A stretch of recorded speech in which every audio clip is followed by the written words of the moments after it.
Hi, readers. It's Lori. Welcome back to my channel, Books, Ink, and Paper. I'm so happy you're here. And if you're new to this channel, I would love it if you would subscribe so that we can be connected and I can learn more about you and some of the books that you love to read. Today, I am following up to the movie adaptation video I did, I think last week, that was about books that have been adapted into series or movies that I have read. And so today I'm going to talk to you about movies or series that I have not read the books around. And so typically I like to read the books first, and this is a large list. So I may not do that. And in one case, I've already seen the movie. And in another case, I'm already starting to watch the series, but I'll get to that in a minute. What I do, though, want to do is just be aware of the fact that if I want to watch these, I might want to prioritize these books. So let's start with the one that I have seen the movie recently, which is American Prometheus, The Triumph and Tragedy of J. Robert Oppenheimer by Kai Bird and Martin J. Sherwin. I did just recently see the movie Oppenheimer, which did prompt us to purchase this Pulitzer Prize winning nonfiction account of this man's life and the creation of the atomic bomb. A lot of the newspaper reviews or book reviews have really blurbed it on the back, but this one, if it follows the book, really describes his life, his rise to this level of intelligence and ability to create and to curate a number of other people to help him create the atomic bomb, which of course had a huge impact on our nation and on Japan and on, I mean, it's incredible to even think about and to watch it. It's 3 hours long. So if you're going to watch it or if you're going to read this book, you're going to be committed, right? You're all in, but it didn't feel like it was 3 hours long. It was really, really well done. And I really appreciated that they took a look at so many different aspects and facets of this. It's not a story that a lot of us probably know well. We know, I at least know bits and pieces of it, but certainly not to the detail that these pieces of work have gone into. Will we read all of this? I don't know. I will tell you that the appendices take up, let's see, this much of the book. So without the appendices and author's notes and acknowledgments, this is 591 pages. Will I get to this? I don't know, but we did buy it on the way out of the theater because we really didn't recognize that there was a book like this, and then we picked it up. Okay, the next one. This is kind of unfortunate because I have had these books for a very long time. In fact, so long that they're really looking bad. I maybe got this one used as well as this one, or maybe I got this one from a family member, but this is In the Woods and The Likeness by Tana French, which are on my radar because there is a new series that comes up all the time on my you might like list on my streaming services called The Dublin Murders, but this is the Dublin Murder series. Oops, sorry. This is book one. This is book two. I got this one. I think I bought this one. This one I think I found in a library sale, so I probably paid for it too. But so book one, I'm going to tell you about because it does. I don't want to look at the synopsis for book two because it might, then tell me something I don't want to know. But book one follows a detective whose name is Rob Ryan. And when Rob Ryan was a young boy, he and some other friends of his went into the woods and something happened and he was the only one that was found alive. Fast forward, he's become a detective and he partners with Cassie Maddox, I think. Yes, I thought it was my grandson's name, Cassie Maddox, who is partnering with him because they have found another child in the same place in those woods. I did start this. I have a airplane boarding pass marker at page 538. I was apparently on my flight to DC from Atlanta when I was reading this.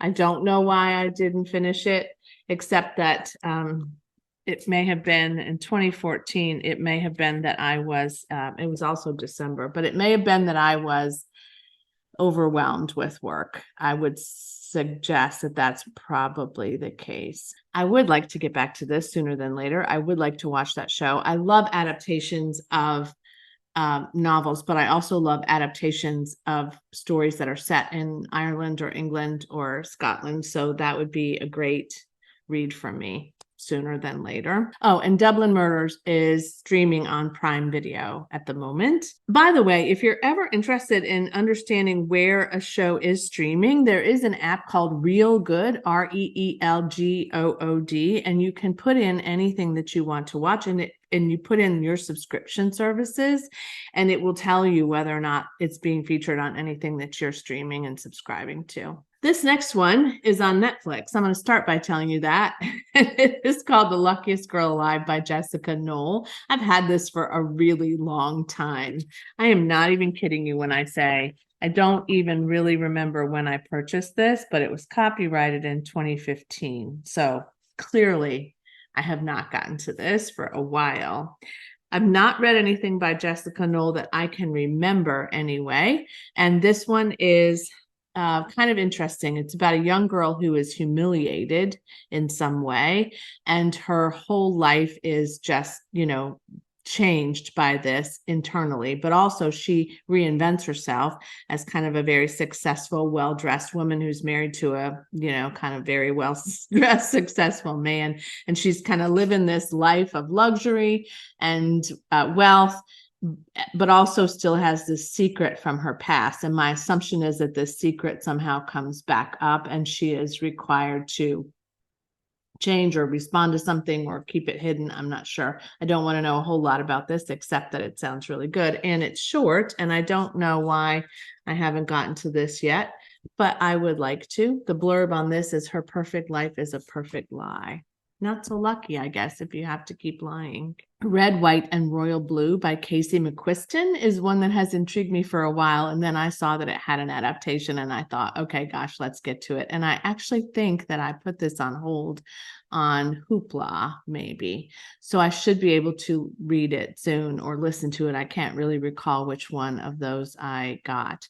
But Red, White, and Royal Blue is an interesting premise to me. It is about the son of the American president and Britain's prince. They're both in a sort of a disagreement or an argument or a feud. And so they have to come together, I think, to be able to, do something that will unite those countries again. And sparks fly, and it sounds really fun and rom-com-y, and it's a good time for me to read a rom-com because I'm not reading thrillers, so I think I want to get to this as soon as it comes out on my Libby app or my Hoopla app. I think it's Hoopla. Then I can watch the adaptation, which is on Prime Video. Okay, so another one that I have not read but have started to watch a little bit of is Good Omens by Neil Gaiman. He's the author of the book, and Good Omens is featured on Prime Video as well, I believe. This is one of my partner's favorite novels of all time, and she's been trying to get me to read the book or watch the show for a long time. There is nothing wrong with it. I don't know what my inability to watch this series is based on. I probably will not read the book because, as I remember, I started the book and it was almost word for word exactly the same as the series, which I think is good that they preserved it in that way. But I mean, I might read the book at some point, but I need to commit to this because it frustrates her, and it just came out with season 2. So she's already finished that. She's watched these episodes way more than one time. And when I say this is her one of her favorite series of all time, I'm not even kidding you. It is like her all-time top 5. Okay, Good Omens follows an angel and a demon who are watching as the Antichrist is born. So it starts from the creation story, but it kind of shows you how their relationship has developed over time, this angel and demon.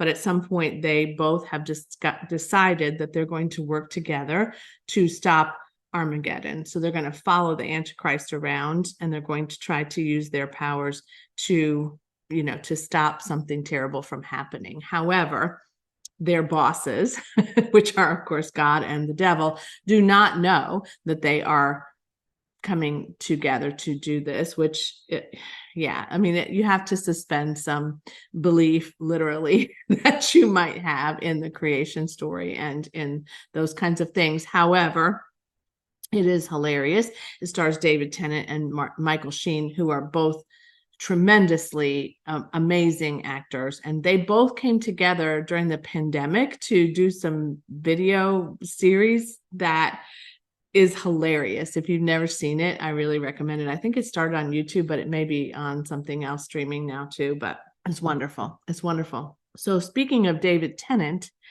here we go with this. I actually watched this series, and this book was based on the series. So the series came first, and then Aaron Kelly wrote the book. But I got this a few years ago in a bargain bin, and I've never read it. Broadchurch, starring Michael Tennant, is another one of my favorites. It also stars Olivia Colman. How could I not remember that? I love Olivia Colman. So how can you go wrong with with David Tennant and Olivia Colman? It is a mystery novel as well, and I'm sure that it's great. If it's based on the series, I can't imagine that it isn't. But yeah, this was a great show, and I loved it very, very much. Last one I'm going to talk about today is The Last Thing He Told Me by Laura Dave or Davy. I'm not sure which. And this one is on Apple TV. And I marked it to read after I saw that it was an adaptation, and some people were talking about how good it was. This is a thriller as well. It probably has more of a police procedural vibe, but apparently this woman, whose name is Hannah, I think, is married, and she has a stepdaughter named Bailey. And something happens and her husband disappears, but he manages to get her a note and gives her some information that he needs her to follow this kind of whatever information it is. She needs to do something about it to protect her stepdaughter Bailey, who also doesn't really like her. So probably if she is trying to do anything, to get Bailey to do something, that's probably very, very hard. I really, really think this one might be good. Jennifer Garner is a good actress, and I heard a lot of people really enjoy this. And I don't own this book in any way, so I will need to find a copy of that somewhere.